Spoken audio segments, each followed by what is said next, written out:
በድጋሚ አክብሮ ሰላምታችንን እናቀርብላችኋለን።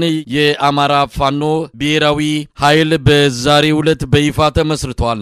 የቋራ ቃል ኪዳን በሚል ዛሬ በተሰጠው መግለጫ ላይ እንደተገለጸው አራቱ የፋኖ አደረጃጀቶች የጋራ ኮማንድ ወታደራዊና ፖለቲካዊ አመራር በመመስረት ትግሉን በተቀናጀ ሁኔታ ለመምራት መዘጋጀታቸውን በይፋ ገልጸዋል። በዛሬው ዕለት የተሰጠው መግለጫ የፋኖን አንድነት ለሚናፍቁ ወገኖች በሙሉ ትልቅ ተስፋንና እርካታን የሰጠ እንደሆነ መረዳት ተችሏል። የዛሬውን የቋራ ቃል ኪዳን በሚል የተሰጠውን መግለጫ በማስመልከት ከዘውትር ተሳታፊያችን ጋር ቆይታ እናደርጋለን። ለንስቲ ይሄ መረጃን እንዴት ተመለከትከው? ሲጠበቅ የነበረ ነው። በእውነት እንደገለጹትም ይሄንን ወደ አንድነት ለመምጣት የተደረገው ጥረት ከፍተኛ ላስጨራሽ ትግልና ውይይት ተደርጎ ነው እንግዲህ ወደዚህ የመጡት።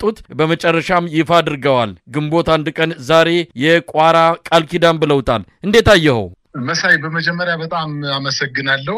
እውነት ለመናገር ታሪክን ወደ ኋላ ተመልሰን ብዙ ነገር እንድንመለከት ነው ያደረገኝ የዛሬው መግለጫ።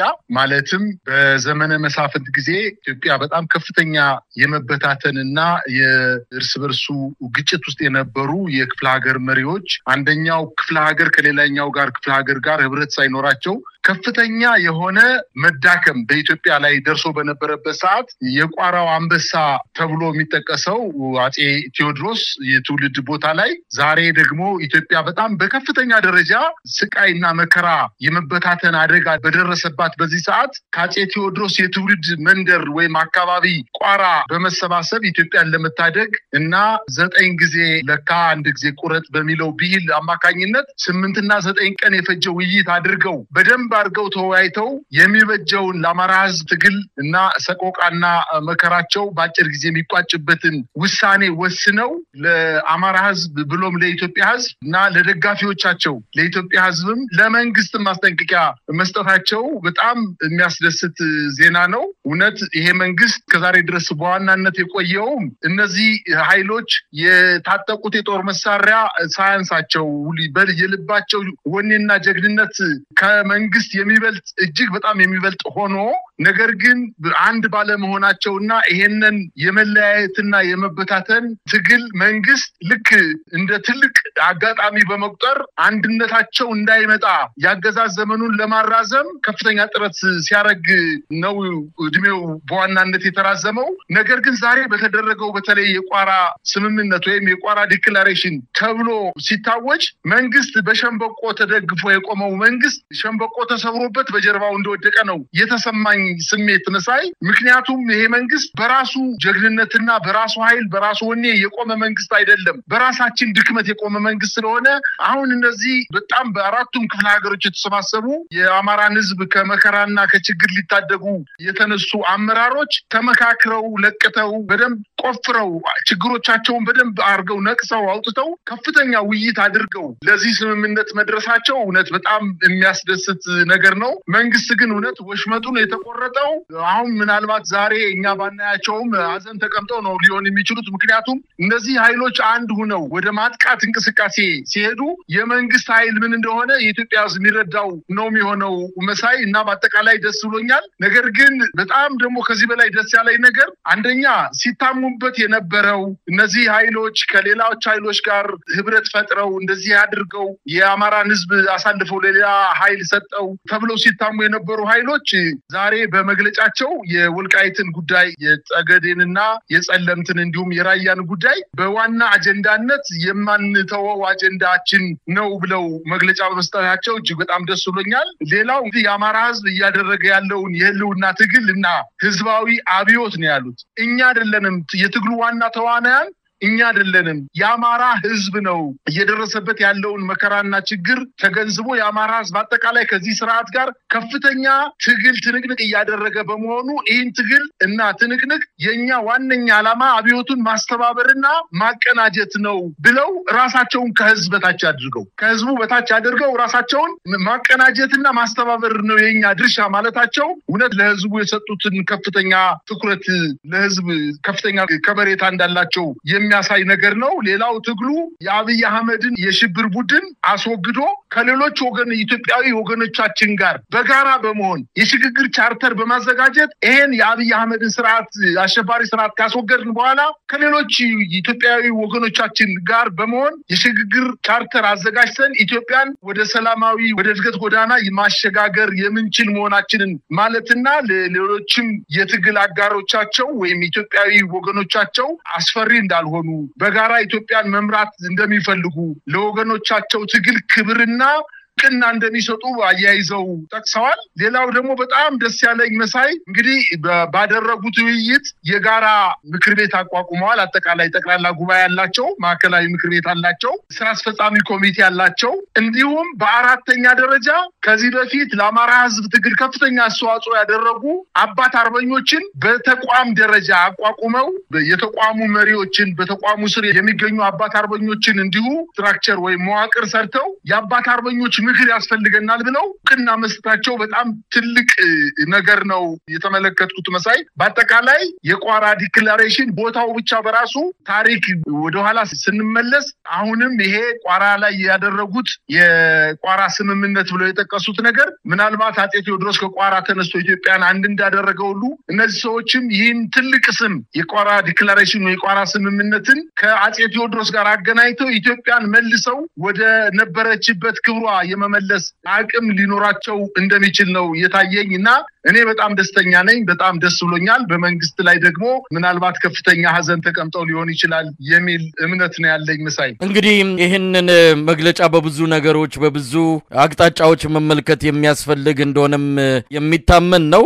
በነገራችን ላይ ሰሞኑን የኮሙኒኬሽን ጽህፈት ቤት ኃላፊው ለገሰት ሁሉ ከ90% በላይ የአማራ ክልልን በእኛ እጅ ነው የሚለውን የሰሞኑን መግለጫውን ስመለከት ታዲያ እነዚህ አራት የፋኖ አደረጃጀት መሪዎች ዘመነ ካሴ ከጎጃም፣ አርበኛ ደሳለኝ ሳያስብ ሸዋ ከሸዋ፣ እንደዚሁም ምሬ ወዳጆ ከወሎና ሀብቴ ጎንደር ቋራ ላይ ሲገናኙ እነዚህ አራት አመራሮች መንግስት አለ ወይ? እውነት አማራ ክልል በእጃቸው ቢሆን እነዚህ አራት አመራሮች በምን ተአምር በምን ኃይል ሄደው አንድ ቦታ ላይ እዚህ ቋራ ተገናኙ የሚለውን ስናስብ የሰሞኑን የለገሰት ሁሉን ዲስኩር ውሃ የሚቸልስበት ነው ብዬ ነው እንግዲህ ወሰድኩት። ከዚህ በተጨማሪ መግለጫውን በተመለከተ ነው የተነሱት ቁም ነገሮች። እውነት ለመናገር የፋኖ ማኒፌስቶ የት ነው ያለው ብለው ሲጠይቁ የነበሩት በተወሰነ ደረጃ ማኒፌስቶ የሚመስልም ነገር ነው ያየንበት። የሆነ አቅጣጫ አይተናል። ከኢትዮጵያዊነት አንጻር ምን እንደሚያስቡ በመግለጫው ላይ ለማየት ፈልገናል። መጪው መንግስት ኢትዮጵያ ላይ ሊመሰረት የሚፈልጉት መንግስት ምን አይነት እንደሆነም በመግለጫቸው ያሳዩበት ሁኔታ ነው እንግዲህ ያየሁትና ብዙ ነገሮችን በመግለጫቸው አካተው ነው የቋራ ቃል ኪዳን ብለው ይዘው የመጡት። የሚቀር ነገር ይኖራል፣ ግን በዚህ ደረጃ ይህንን ይዘው መምጣታቸው እውነት ለመናገር ትግሉን ካለበት ትንሽ ሰሞኑን የመቀዛቀዝ ነገር አለ። የተፈጠሩት አንዳንድ ድብታዎች አሉ። እነዛን ድብታዎች በማነቃቃት ሊያስፈነጥረው ይችላል ብዬ ነው የምጠብቀው። እንግዲህ ሌሎች የፋኖ አደረጃጀቶችም ጥሪ አድርገዋል። በነገራችን ላይ እነዛ የፋኖ አደረጃጀቶች የአማራ ፋኖ ህዝባዊ ድርጅትም እንግዲህ ባለው የራሱ አደረጃጀት አማካይነት በጋራ ሊሰሩ የሚችሉበት ሁኔታ ቢመጣ ምንም እንኳን አንድ ላይ ተዋህደው ተቀላቅለው መስራት እንኳን ባይችሉ አሁን ባለው ድርጅታዊ ቁመናቸው ሆነው በጋራ ለጋራ ዓላማ ሊሰሩ የሚደረጉበት ሁኔታ ይመጣል ብዬ ነው የምጠብቀው። በጣም ጨዋ የሆነ መግለጫ፣ በጣም ተስፋ የሚሰጥ መግለጫ ሆኖ ነው ያገኘሁትና ይሄ ለትግሉ ትልቅ ማስፈንጠሪያ ቀደም ሲል በተበታተነ ሁኔታ ጎጃም ሲነሳ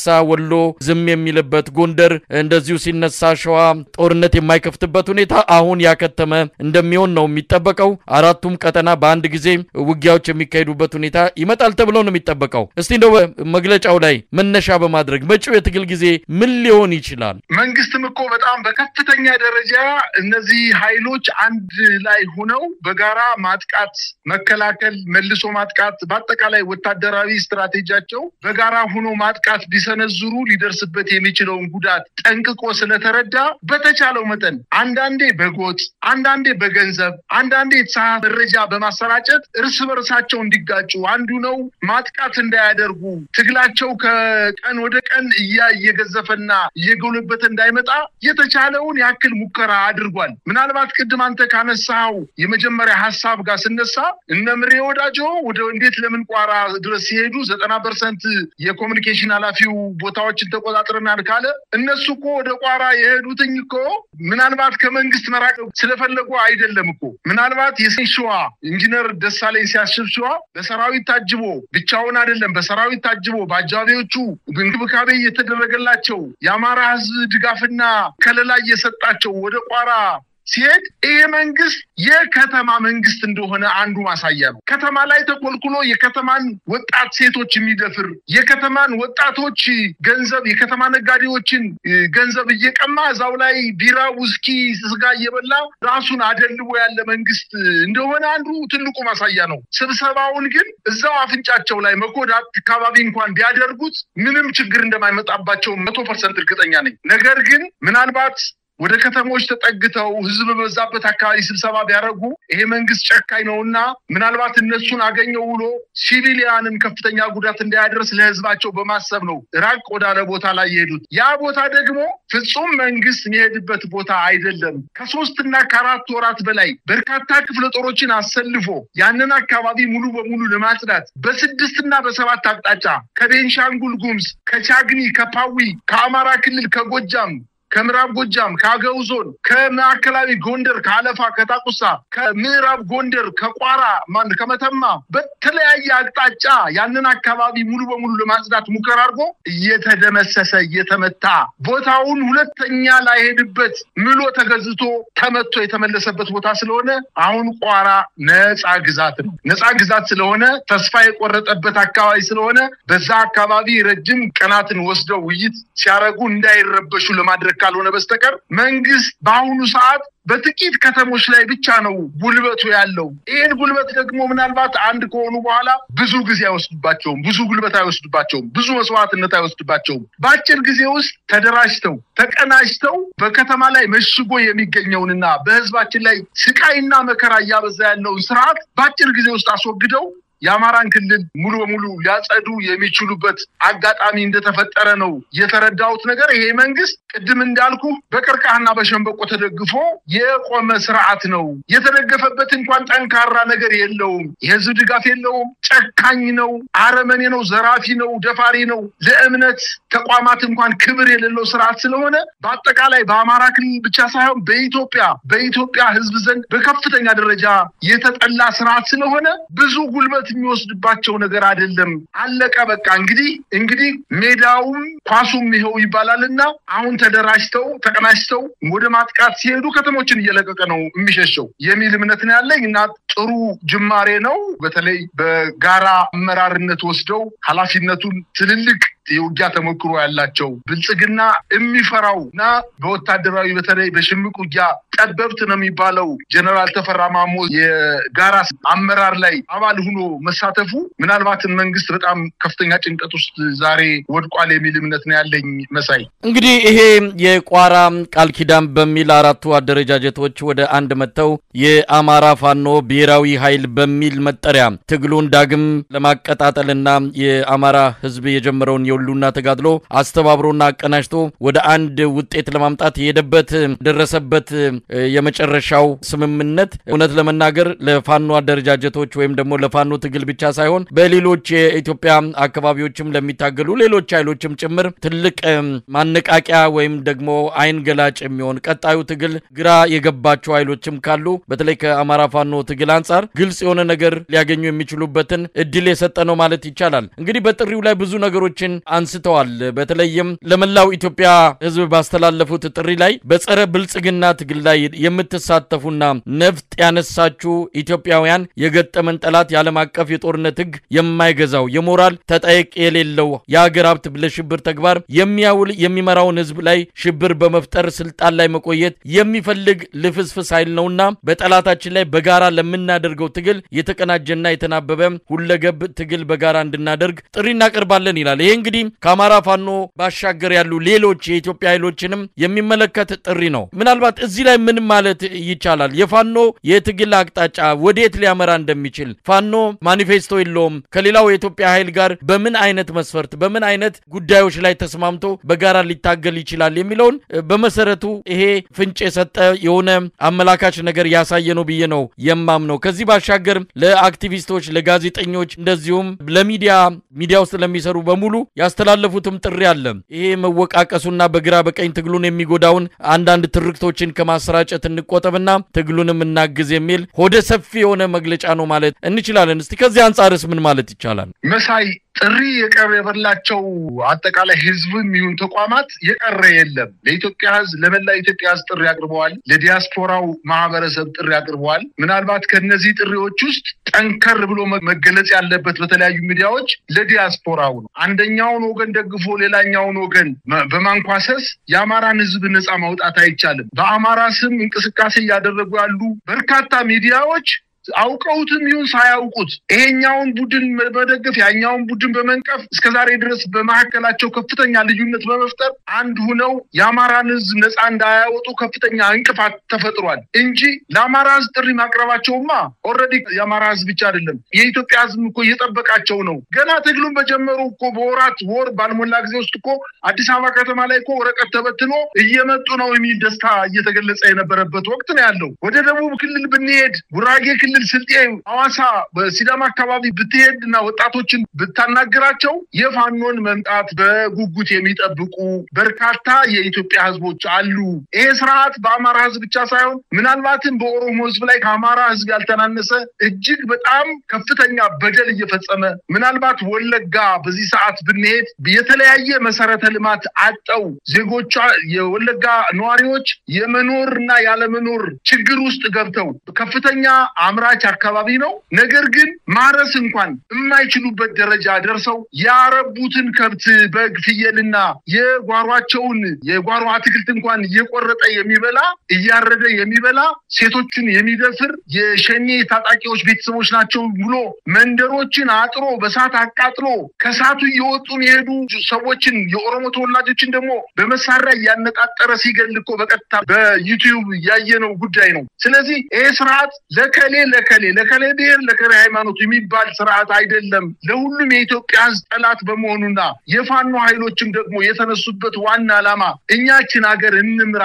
የሚል አይደለም። በጋራ ሆነን ይሄን ስርዓት አስወግደን በጋራ ኢትዮጵያን ወደ ሰላም ወደ ብልጽግና እናምጣ ከማለት በዘለለ እስከዛሬ ድረስ በሰጡት መግለጫ እኛ መሪ እንሆናለን ሌላው ይከተልናል የሚል መግለጫ አልሰጡም። በጋራ ሆነን ኢትዮጵያን ወደ ነበረችበት ክብር እንመልሳለን የሚል በተለያየ ጊዜ የሰጡት መግለጫ ስላለ የኢትዮጵያ ህዝብ ያንን መግለጫ አምኖ እየጠበቃቸው ነው። ስለዚህ ምናልባት ምንም ችግር አይፈጠርም። የኦነግ ሰራዊት በአፉ ሞልቶ በሚዲያ ላይ ወጥቶ ባይናገረው የፋኖን መደርጀትና መጠንከር የሚጠብቀው ጉዳይ ነው። የፋኖ ኃይሎችም እንደዚሁ በሚዲያ ላይ ወጥተው ለኦነግ ሸኔ ወይንም ለኦነግ ሰራዊት መግለጫ የድጋፍ መግለጫ ባይሰጡም በልባቸው የሱን መደርጀት እና መጠንከር የሚፈልጉት ነገር ነው። ኢትዮጵያ ከነዚህ ከሁለት ትልልቅ ብሔረሰቦች ሌሎችም ከትግራይ አካባቢ ከደቡብ አካባቢ የሚነሱ ኃይሎች ጋር በመሆን ነው ኢትዮጵያን ማስተዳደር ፍላጎት ያላቸውና በዚህ በፍጹም ፋኖ የሚታማ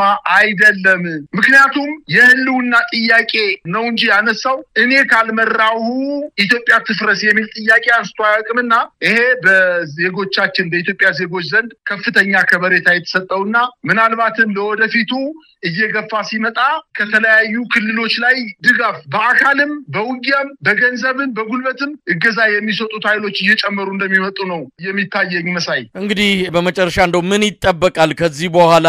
ይሄ ነገር የብዙዎች ደስታ ነው። አሁን ይሄ መግለጫ ከወጣ ጊዜ አንስቶ በተለያዩ መድረኮች ላይ የሚሰጡ የህዝብ አስተያየቶችን እየተከታተልኩ ነው።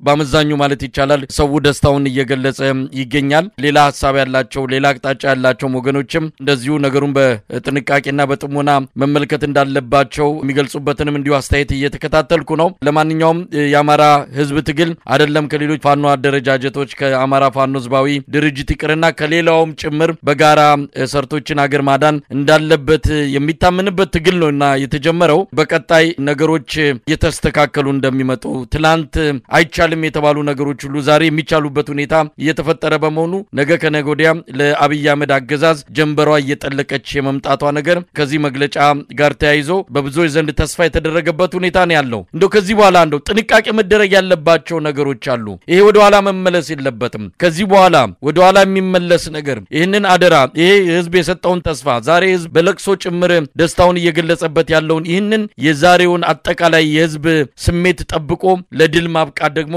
ይሄንን ኃላፊነት የያዙ ወገኖች ከምንም በላይ ቅድሚያ ሊሰጡት የሚገባ ጉዳይ ነው። እንደው ምን መደረግ አለበት? በቀጣይ የህዝብ ድጋፍስ ዓለም አቀፉ ማህበረሰብም ጭምር ተጠይቋል። በመግለጫው ላይ ብዙ አካላት ናቸው ከዚህ በኋላ በሚኖሩ አጠቃላይ የትግል ሁኔታ ላይ ሚናቸውን እንዲወጡ የተጠየቀው ምን ማለት ይቻላል? የፋኖ ኃይሎች ወደውትም ይሁን ሳይወዱት የኢትዮጵያ አጠቃላይ መከራና ዕዳ ከነሱ ጫንቃ ላይ ነው ያለው። ምናልባት በዘመነ መሳፍንት ጊዜ አጼ ቴዎድሮስ ተነስቶ የኢትዮጵያን ግዛቶች የተበታተኑ ግዛቶችን አንድ ማድረግ ባይችል ኑሮ ምናልባትም እንደ ጅቡቲ አይነት 20-30 ሀገሮች ይፈጠሩ ነበር። እንደዛ እንዲፈጠር ፍላጎት ካላቸው ወይም የግል ፍላጎታቸውን ከሀገር አንድነትና ከህዝብ ጥቅም በላይ አርገው የሚቆጥሩ ከሆነ ኢትዮጵያ ያለምንም ጥርጥር ትበተናለች። አሁን ተስፋችን የነሱ ተስፋ ነው። ምናልባትም ይሄ የገባቸው ይመስለኛል። ይሄን አንድነት አጠናክረው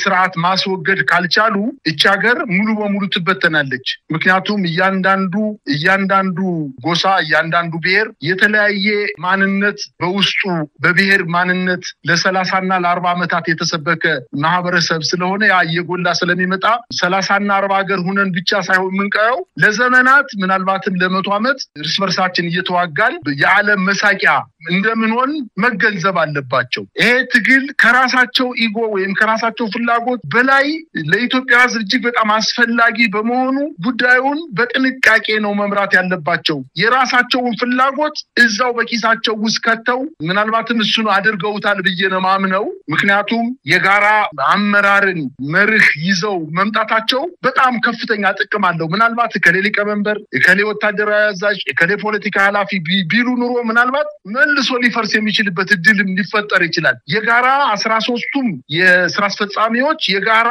አመራር ነን ብለው ይሄ ደግሞ በአመራር ጥበብ የመጀመሪያ የሚታወቅ የአመራር ጥበብ አካሄድ ስለሆነ ይሄንን ጥበብ መከተላቸው ምናልባትም መንግስትን በጣም አስጨንቆት ሊሆን ይችላል። እንግዲህ መንግስት አሁን ያለ የሌላ ኃይሉን ለወደፊቱ ይሰነዝራል እንዳንል እስከዛሬ ድረስ ያለ የሌላ ኃይሉን ሰንዝሮ የመጨረሻ ትንፋሹን የሚቋረጥበት ጊዜ ላይ ደርሷል። ከእንግዲህ በኋላ የሚያደርጉት ትግል አልጋ ባልጋ ነው። እነሱ እንኳን አንድ ሆኑ እንጂ ከእንግዲህ በኋላ የሚቸግራቸው ነገር የለም። ስንቃችን ከህዝባችን ትጥቃችን ከራሱ ከሚታገለን የብልጽግና ሰራዊት ጋር አድርገን ኢትዮጵያን በተለይ በዋናነት አማራን ነፃ እናወጣለን ብለው ቃል በገቡት መሰረት ዛሬ እስካፍንጫቸው ታጥቀዋል። ትናንትና አንድ ሻለቃ ጦር ይዘው የነበሩ ሰዎች ዛሬ በኮር ደረጃ በእዝ ደረጃ በክፍለ ጦር ደረጃ ተደራጅተው ምናልባት ለመረጃ ያህል በአጠቃላይ በአራቱና በአምስቱ የጎንደር ክፍለ ሀገር እኮ ከ36 በላይ ክፍለ ጦር ነው ያለው። ጎጃም ውስጥ እኮ ከ12 በላይ ክፍለ ጦር ነው ያለው።